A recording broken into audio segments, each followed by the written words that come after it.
In our desire for and our intimacy with God? Well, for centuries, Christians have used spiritual disciplines to help them grow in their faith, their obedience, and their devotion to God.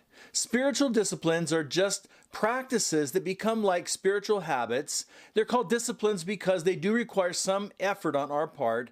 But once we have developed them, they become like helpful habits that help us to grow in our intimacy and our relationship with God. Here's just a few of the many spiritual disciplines that Christians have practiced over the years. The first is prayer. Talking to God is vital for every Christian, but talking to God can be hard work because God is invisible. There's other distractions that come up. Focusing on prayer as a discipline will help you to develop this habit in your life. The second one is reading the Bible. As part of our pursuit of God, we should include regular systematic reading of God's Word.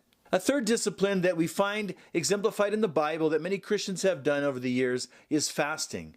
Fasting includes not eating food for a period of time or refraining from certain foods or drinks in order to focus on God. And then there's worship. We're called to worship God, but this doesn't always come naturally. It has to be developed. It becomes a habit or a discipline. Another discipline is talking about God with others. That includes evangelism or discipling or mentoring, and those are important parts of the life of every Christian.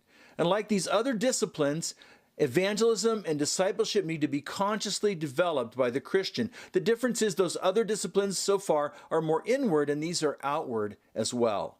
And then finally, think about family worship. Parents have a responsibility to introduce worship, Bible reading, and prayer into family life as activities the whole family can learn how to do and learn how to do together.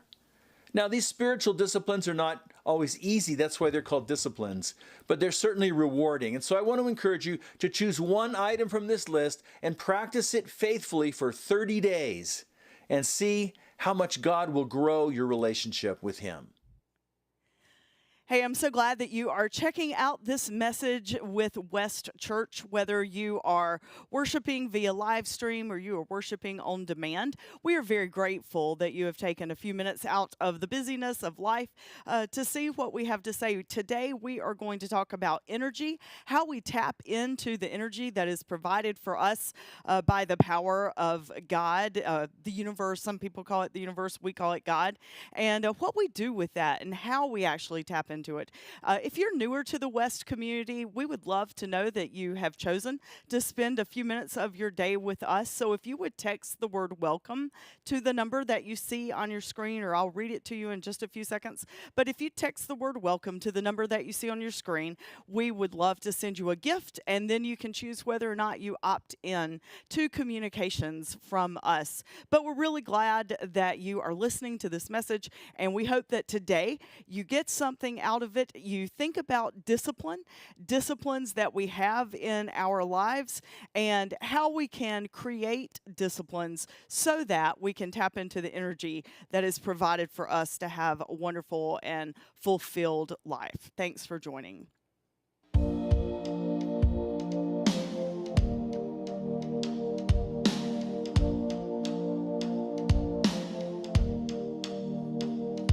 Oh, I have days I lose the fight, try my best, but just don't get it right.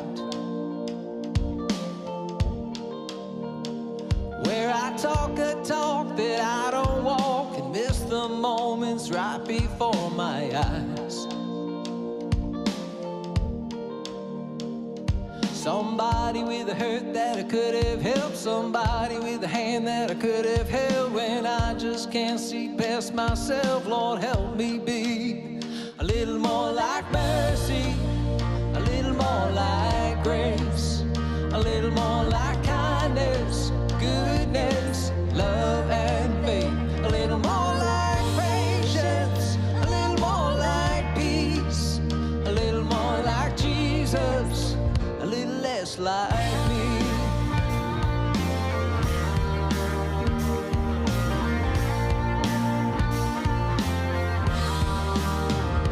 Yeah, there's no denying I have changed. I've been saved from who I used to be.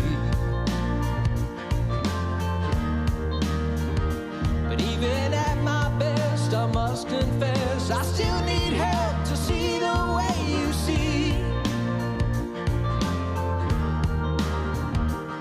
Somebody with a hurt that I could have helped, somebody with a hand that I could have held. When I just can't see past myself, Lord, help me be a little more like mercy, a little more like grace, a little more like kindness, goodness, love and faith, a little more like patience, a little more like peace, a little more like Jesus, a little less like me.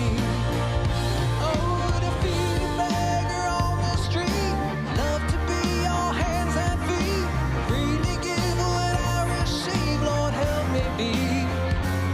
I want to put you first above all else, love my neighbor as myself, in the moments no one sees, Lord, help me be.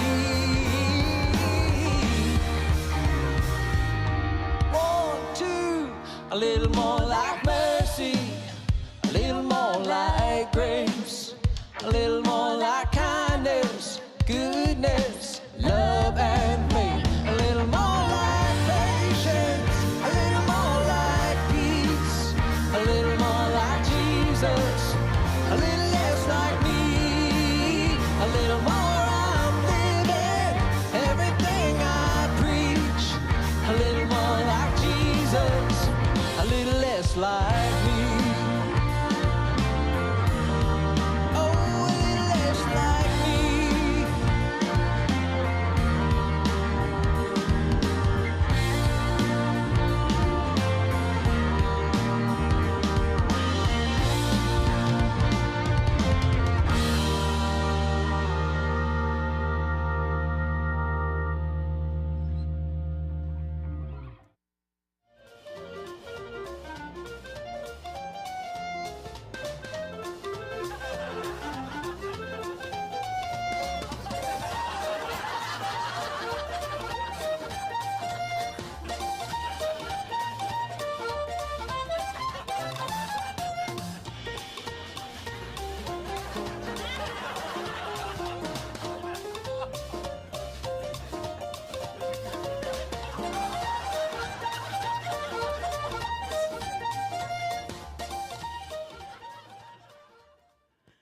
so it's summertime, and it's a time that we vacation and we go on trips. And so we are actually talking about baggage and luggage, the difference between the two.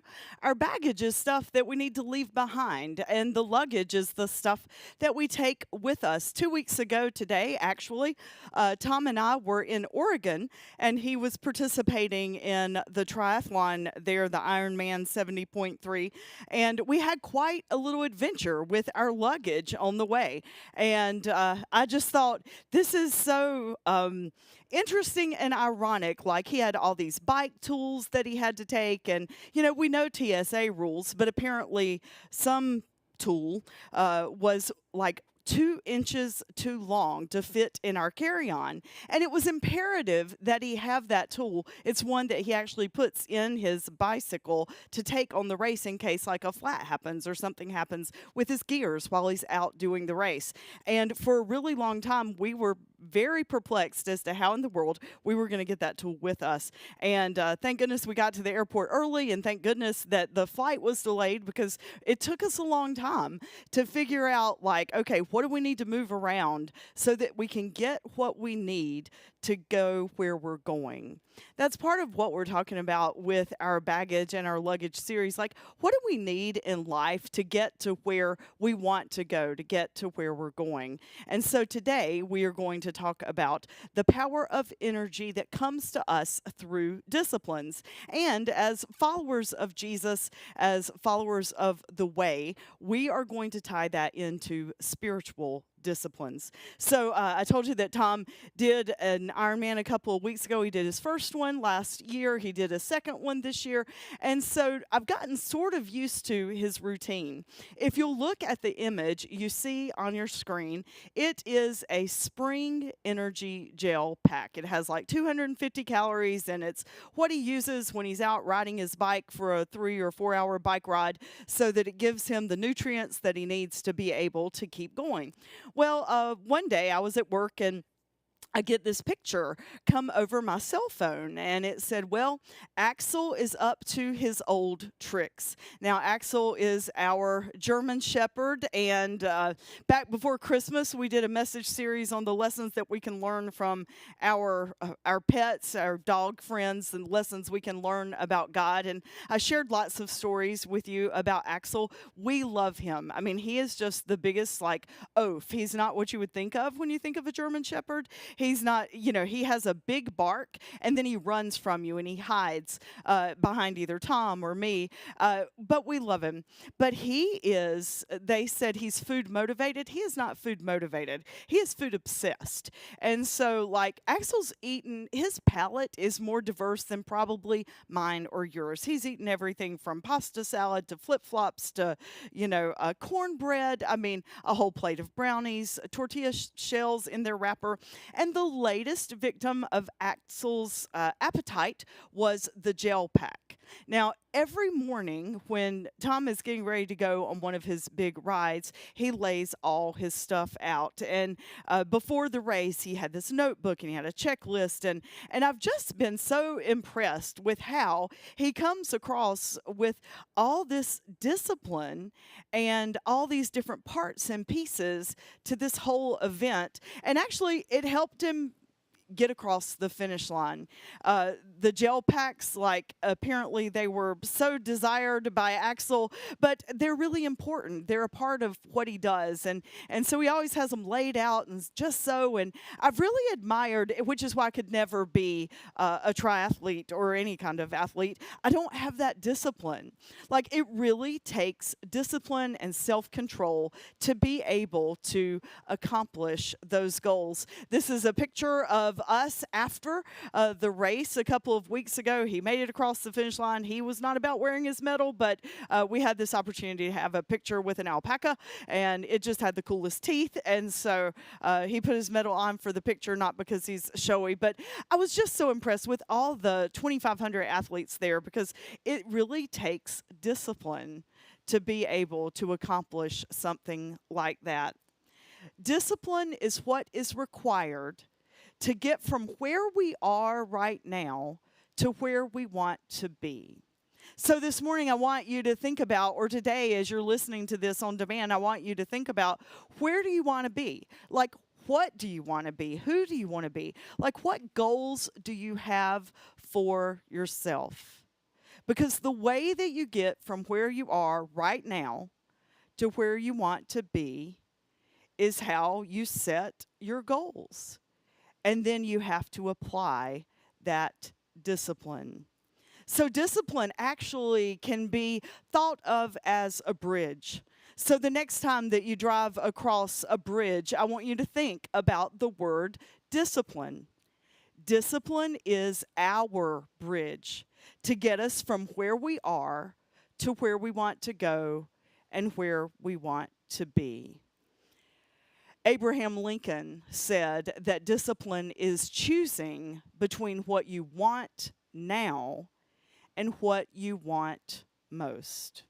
So with Tom's triathlon training, every day, there was one day a week that he would take off, but every day had some pretty rigorous exercise, like he either swam and biked or swam and ran or ran and biked, and hours. And so he'd have to get up like really, really, really early to be able to accomplish those goals.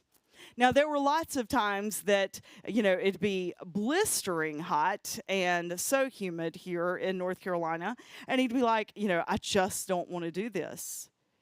But, like Abraham Lincoln says, like, discipline has to be not what we want right now, but what we want most.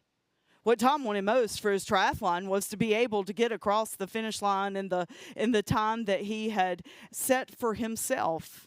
And so he had to do certain things to get there. Now, look, I'm not, like I said, an athlete. But there are goals that I have for me in my life that I want to achieve. And in order to achieve them, I have to have some discipline. And I don't know, I grew up with a military father. He had just retired from the military. He had served 22 years in the Army. He was a master sergeant. And I think he missed the memo sometimes that I was not one of his privates because, he had a very stern tone, and he was all about discipline. You made your bed every day. You did chores. You did this. You did this. And so I lived in a very rigid upbringing. And I think maybe now my total lack of discipline is the fact that I'm in charge of me. And so, I don't have to do what other people tell me to do. So I like to just fly, which is unfortunate for a lot of people in my midst. But I like to fly sometimes just by the seat of my pants. I don't have this rigid discipline.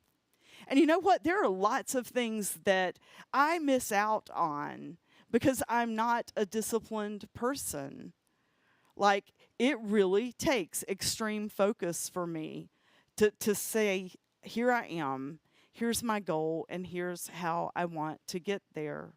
Luckily, I have folks in my life, leaders at West, and friends and family in my personal life that surround me that they have discipline, so they coach me and help me get to that place. But this morning, today, I really want us to set aside a goal that we have for ourselves. And I want us to think really intentionally about what discipline do we need to impose in our lives to help us get there. So there's this idea of discipline and personal discipline and self-discipline and all that stuff is great. But, we are not Oprah, and this is not a self-help talk. This actually has something deeper to it. And disciplines are deeper than just the personal dedication and the habits that we form.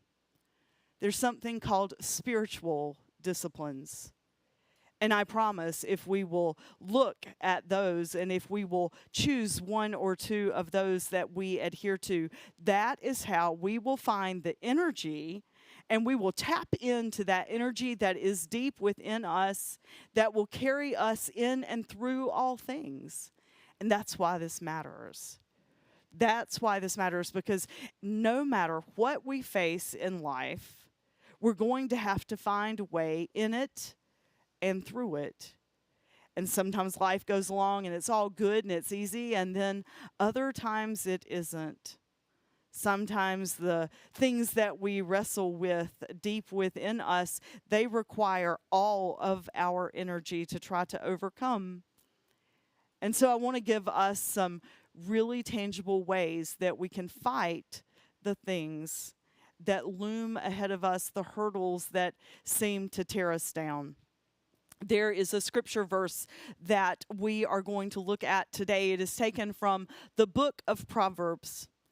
It says, "Whoever loves discipline loves knowledge, but those who hate to be rebuked are stupid." I had to laugh when I read that, and I thought, is this the Message translation? You know, that's the modern day version of scripture that we typically use at West. It was translated by Eugene Peterson and traced back to the original Greek and Hebrew and Aramaic, but in a modern conversational language. So that's the version that we usually look at West. It's called the Message. But this one was actually taken from the New Revised Standard Version, which was the version that we would rely on most often before we started using the Message. And I thought it was so interesting and sort of funny that it says the word stupid in the Bible. But that's so important because it's like, you know, if we're willing to practice discipline, if we're willing to be disciplined in our lives, then that's how we gain knowledge and that's how we gain wisdom. But if we're not willing to have that, if we're not willing to look at things and say, oh my gosh, maybe I'm wrong, maybe I'm missing something, then frankly, we're stupid. Where can you use more discipline in your life? Where can we use more discipline in our lives? It's important to acknowledge that when we're trying to learn something new or start a new habit like spiritual disciplines, that some are going to fit and some are going to work. And then, you know what? We cannot all do all things well. We are geared and created certain ways. And, you know, long time ago, the leadership experts used to say that if you had deficiencies in your areas of performance, that's where you needed to spend the majority of your time trying to work on your areas of deficiency so that you could raise the bar with those and so that they would come closer to your areas of expertise. But then research started showing that was not a good idea, and that actually in our leadership and in our careers and our pathways, we should focus most of our time and our energy on the top 80% of things that we do really well that nobody else can do but us. And then, there are things on the bottom tier that we have to do, but quit trying to make ourselves great at the things we're never going to be great at. I am never going to be a CPA. I am never going to spend hours and hours on end with Excel spreadsheets. I can do them. I can understand them. I can sort of manipulate them with formulas and figure stuff out. But guess what? That's not my area of expertise. So why would we keep doing that? In a few minutes, I'm going to show you all the spiritual disciplines that we have outlined in classic faith tradition. These trace back all the way to the early church fathers and church mothers, and I want you to pick one or two that you can focus on. But it's really important to acknowledge that there are some things that we can't learn, and we can't learn to do well because it's just not in our wheelhouse. Funny story for you, I told you about Tom's triathlon, and part of that is a 56, I believe, mile bike ride. And it's in Oregon, and one of the things that he likes to do before the race actually starts is to ride the bike course. And so we were in Oregon. I've never been to Oregon before, and when he did the race in Augusta, I was all in and his biggest cheerleader, still was his biggest cheerleader, but I just have been so busy. I hadn't done my own prep work, looking at the course and all that kind of stuff. So the morning before the race, he wanted to just do a drive of the bike course and then ride just a little bit to make sure his bike was working, etc. And I'm like, okay. So I put the directions in my GPS, and unbeknownst to me, even though I have tried so hard to learn what the arrows mean and what the directions mean, I just cannot figure out how to read the map. I need it to just tell me point by point by point where to go, when to turn, and how to get there. In fact, it was so bad that as we were riding the bike course, we came upon this sign that you see on your screen right now. Now, it's important to note that if you are doing a bike course for an Ironman triathlon, the odds of you getting your bike on a ferry to go across the river are not good. Like, the ferry was not a part of the bike course. And so we get up to there, and Tom just sort of looks at me, and he's like, "What are you doing?" I'm like, "I'm following the GPS. I'm trying to ride the bike course for you." And he's like, "Andrea, really? I've asked you to do one thing in our time together, and that's to learn how to read a map." And I'm trying to convince him, like, "Look, I can try all I want to. It's just not going to happen." It's important to remember that, like, as we try to apply disciplines, the fact is probably I can learn. It's just going to take a lot of time and a lot of effort. And there's always, like, things fighting against us. So as you try to embrace disciplines and spiritual disciplines, I want us to remember that it's really easy to get discouraged. And it's really easy to get overwhelmed. The prophet Isaiah, when he was writing in the Hebrew scriptures, when he was writing to the people, he was a prophet. And he was trying to tell them, like, look, don't give up. Don't assume that you can't make it through, that God is always providing. And he's like, look, wicked people will perish. It will be like they get stuck in the mire and the dirt because it's always getting swarmed up. He said, our life is like the sea. And I thought, what a beautiful analogy. Like, our life is like the sea. And what happens in a sea when the waves come? Well, the waves and the perpetual motion, it stirs up all kinds of dirt and muck. Now, beautiful things can be left behind as the waters recede, but in the middle of it, it creates like its own little inner storm and its own little chaos. Lots of times in our lives, it's as if we get stuck in quicksand. We have all that mire and that dirt that is going around us. It's called the human nature, and we as a people of faith refer to it as sin. That which consumes us, that which holds us back from being at one with love and at one with joy and at one with peace. The things that get in the way of us being totally immersed in love and joy and peace, those energies, those things are called sin. And it's like that sea, and that's why Isaiah said, we're like the wicked people stuck in the mire and the dirt. We're like stuck in the midst of the waves of the sea.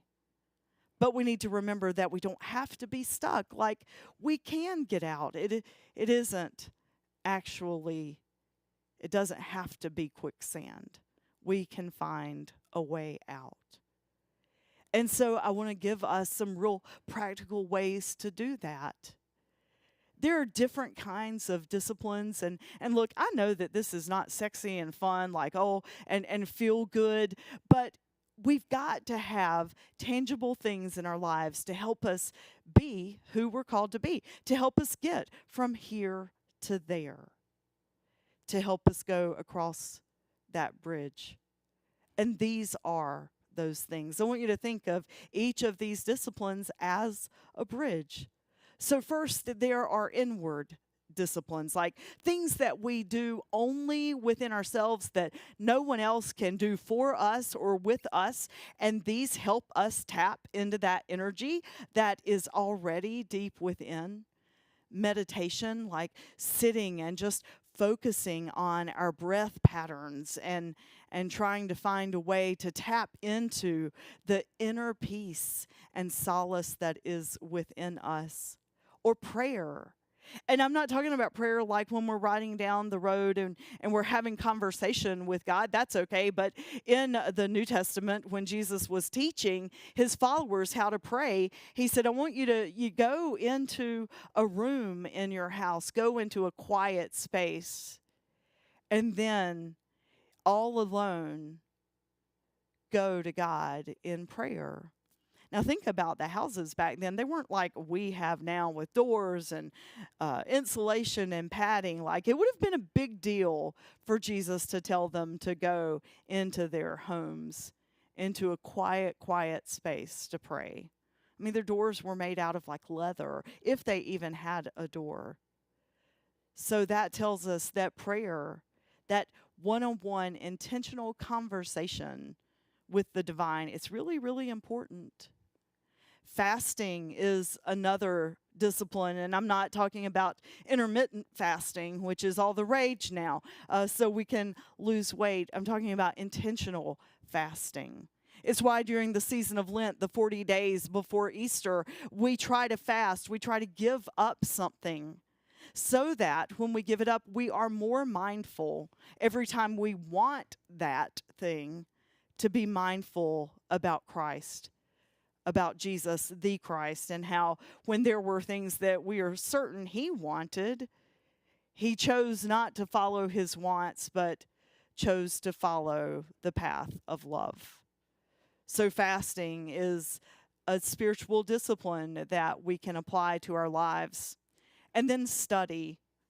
Like, when's the last time you read scripture or read a devotion just for the purpose of gaining knowledge and wisdom? Study matters. So those are our internal disciplines, and then there are outward spiritual disciplines, and these are things that we do that impact not just ourselves, but others around us. Simplicity is one of those things, like simplicity in what we have, simplicity in how we live. Solitude is also really important. Sometimes we don't like to be alone. Years ago, when I first studied the spiritual disciplines, I did it with a small group Bible study, and we were walking through Richard Foster and Dallas Willard's compilation of the study of spiritual disciplines. And so each week was a different discipline that we studied, and we got to the discipline of solitude. And it talked about how you need to spend time by yourself. And it asked the question, the last time that you had time to be only with yourself, what did you do?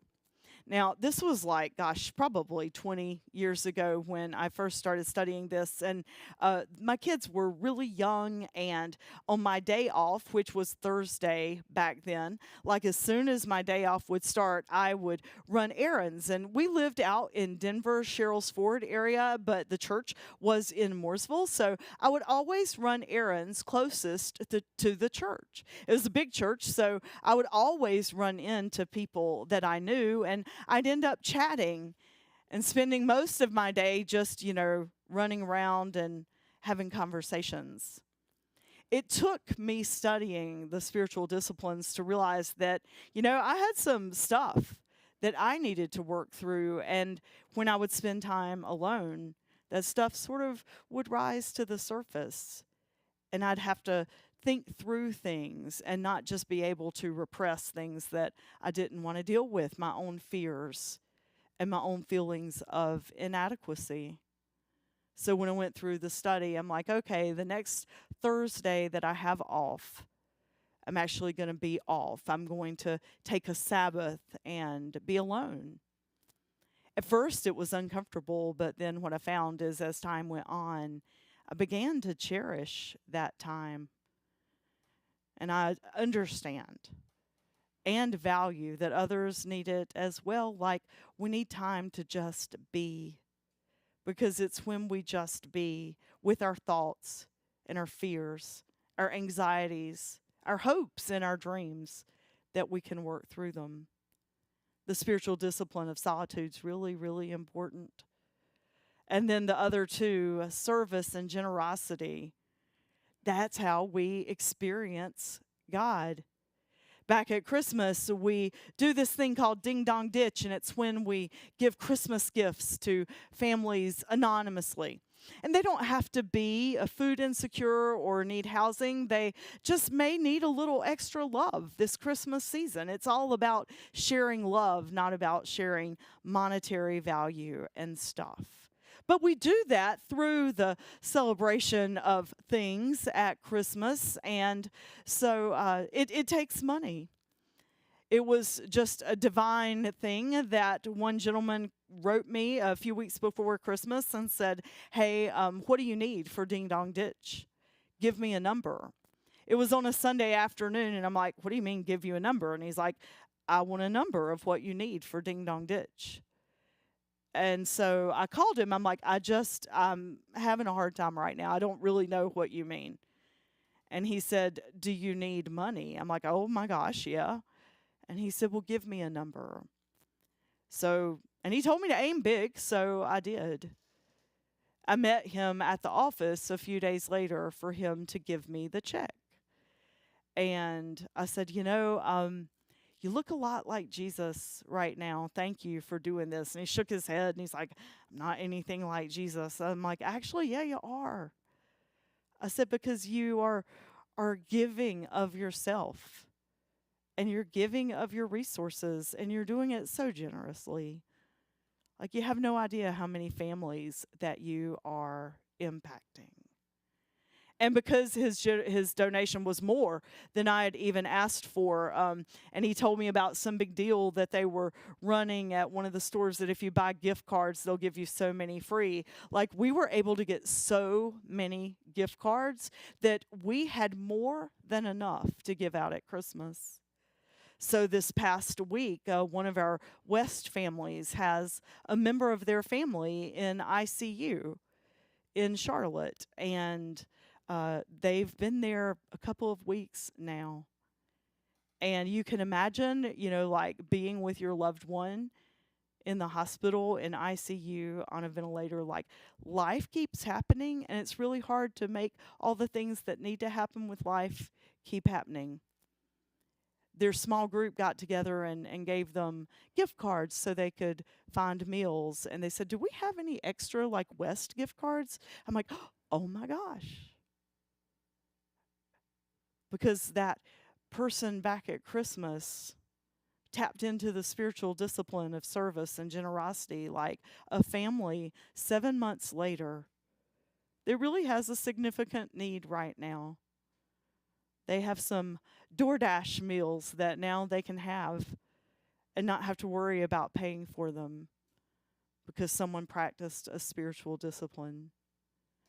And I promise when we practice these disciplines, like, not only do we grow and not only do we make it across the bridge, but like the world is better. And when we actively work to make the world better, our lives end up better too. That's what that gentleman said that day that I told him he looked a lot like Jesus. He said, actually, this is my way of experiencing and feeling God at Christmas, to be able to do this. So I just want you to know that it matters. So we have the inward disciplines and we have the outward disciplines. And then it's a fancy church word. It says corporate disciplines. But what that means is that these disciplines are ones that we do with other people. Like, we can't do them alone for them to have the same impact. One is confession. No, we're not Catholic, and no, I do not want you to call me and tell me the things that you need to confess so that you can feel closer to God. But there is power in finding a spiritual friend that you can confess things to and say, look, I'm not who I want to be right now. And will you help me and will you support me as I try to work through this? Confession is a real thing, and it's valuable when we do it, and we do it with those that love us and will support us through it. And then worship, like you're here now, right? Whether you are on demand or you're live streaming, like you're gathered with other people. We're learning what that looks like in today's culture. We're just trying to feel connection and community. And granted, we we believe as West that even though it's nice and warm and fuzzy when we gather together in a sacred space all together, that, power comes in community, whether we're just sharing the same ideas or the same words. And that was proven to me this week. So D-Row and Prosper and Blaze and Jimmy and Raid and the other leadership team in Kagumba, Uganda, they had their first public worship last week. They've been doing some preview things, but last weekend they had their first service in Kagumba at the hotel that's partnering with them to be their sacred space. They were so excited. D-Row sent me pictures and videos, and they had new people come. People beyond their launch team.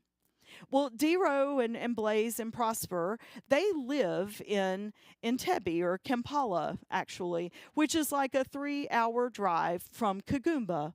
Kagumba is where D-Row and Prosper and Blaze grew up, and it's their village. It's a very rural, remote village with a lot of need. So they're very passionate about taking the message there to the folks there. So they travel back and forth every weekend to create this faith community there. So when they got back to Kampala late last Sunday night and they walked into their apartment, they were shocked to realize that they had been robbed. The laptop that we took over for D-Row and the phones that we took over for his launch team so that they could take pictures and things like that. Our old cell phones and our old laptops that we dispose of so easily, to them, they're so important. So actually, if you have an old laptop or you have an old phone, I'm going over after Labor Day. I'd love to be able to take those to them, or an old iPad. I mean, those are so invaluable to them. But anyway, D-Row sent me a message. I got it right after worship last Sunday, and he's like, "We've been robbed." I did a FaceTime call with him, or a WhatsApp call, and they were at the police station trying to file a report. And, they won't get those things back. And he was so devastated.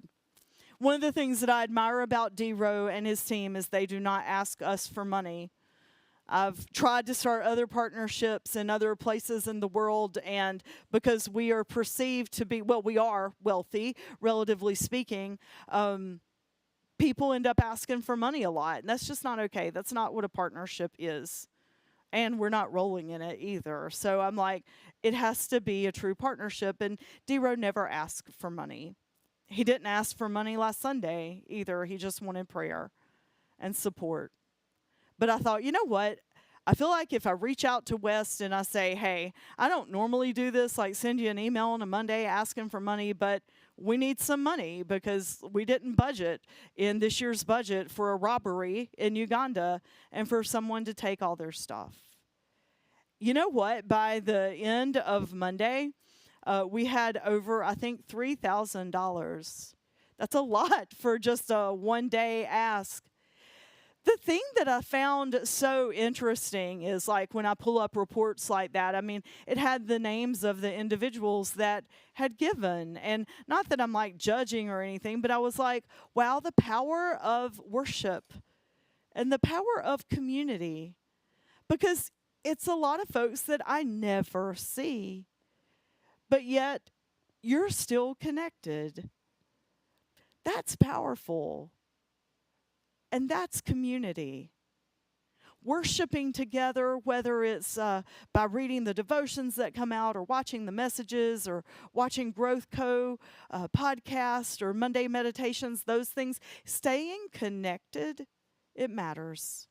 And it's a discipline. Worship is a discipline.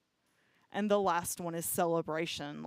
There's something to be said for coming together, like we did last Sunday, and saying, look at what we were able to be a part of, a small part of in our community. Over 850 students getting new backpacks and tennis shoes and school supplies.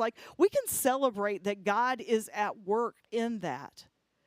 We can celebrate that the Bash is bigger than West or any other nonprofit or local charity organization, that the Bash is a true community event. And so much so that one of the guests who came like 11 years ago now serves at the Bash every single year because she's at a different place now. She was going through a terrible divorce and had 4 kids and needed the help that the Bash provided. And so then she sought to give back. Like, we can celebrate that. When we celebrate the ways that God is at work in our lives, like, we get goosebumps. And I've heard the goosebumps referred to as cosmic applause. The next time you get goosebumps and you're in a conversation with somebody, think about that. It's cosmic applause. The universe is clapping. It's a beautiful idea. What if we create ways for there to be cosmic applause through our spiritual disciplines? I admire Tom's discipline and how he applies it to be an athlete. But truth is, like, it's not just a flash in the pan. He's disciplined about everything that he does, from work to social to athleticism and his health. He's just a disciplined person. I have a lot to learn about that. And I believe that if I will try to be a more disciplined human and really practice these spiritual disciplines, if you will practice the spiritual disciplines, our lives will be like the best luggage that we can take anywhere we want to go. It'll roll so easy. It won't be bulky with a bunch of junk in it. We'll be able to go across that bridge and get from where we are to where we want to be. I visited Mount St. Helens a few weeks ago. It was a powerful, powerful sight. I'm sure at some other point there were so many just ideas and conversations that I was able to have with God when I was there in just that beautiful and sacred space. But so you'll be hearing about that more and more. But one of the things that I was struck by is that the energy that erupted that mountain, it didn't like go off the top. It like blew off the whole side of the mountain. It was massive, and it had destruction like 15 miles away. One of the stories that I read in the monument near there was about a family that were camping on the morning that the mountain, the volcano, erupted. A family and actually a scout troop, and they had hoped that they would see some action or activity because folks knew that things were going on, but they didn't expect it to erupt that day. And the story is that this father and son were getting ready to cut down some wood for their campfire, and they had the axe in their hands. And all of a sudden, like, they hear this huge cosmic boom, and they look up and they see this cloud, and then it was so dark you couldn't even see your hand in front of your face. They didn't really know what all was going on. Like I said, they were out getting ready to cut wood. And so the dad picked up his axe off of the ground. Now, keep in mind, there's no lava, there's no nothing, happening on their site right there. It's just very dark, and they had heard the boom. When he picked up his axe, it shocked him. Like really, really bad. And he ended up throwing it out of his hands because it burnt his hands so much. The energy from that volcano eruption 15 miles away transferred so much through the air that it was present in the matter that made up that axe, so that when they picked it up by its wooden handle, it shocked them. That's some powerful, powerful energy. Yesterday, I had prayer with one of our members that is in ICU. And I said, look, every bit of your tenacity and every bit of your energy. We want you to tap into that and just try your very best to heal. We recognize that healing comes in a lot of ways, and right now we don't know how he will come through this, but like, just use your energy to heal. When I looked in his eyes, I mean, the awareness and the knowledge of what I was saying, it was there. It was a powerful, powerful spiritual moment. Look, we don't all have to have those bedside moments to feel that energy. We can feel it anytime, any day, any place. And the spiritual disciplines, they're our bridge and they're our way. I hope you'll pick one with me this week. And I hope we'll apply it to our lives so that we can be who it is that we're created in the image of God to be. I invite you to pray with me. Gracious God, the gift of the power that you have given us is so great. And we can use it for good in the world, but we also can use it like for ourselves, to heal ourselves, to help us be the people that you've created us to be. To live a life of love and hope and joy. Thank you for being a God that loves us, that gives us that energy, that forgives us when we fall short of being who it is that you call us to be and we get stuck in our own mire and dirt. We offer ourselves to you right now. Help us feel that power. Help us claim a discipline or two and make it our own so that we may be who you call us to be. We offer ourselves to you in Christ's name. Amen. I really want you to try a discipline this week. I'd love to hear on the West Facebook page or any of our other social media platforms, like, what discipline do you try? And does it work? Let's do it together. Have a great week.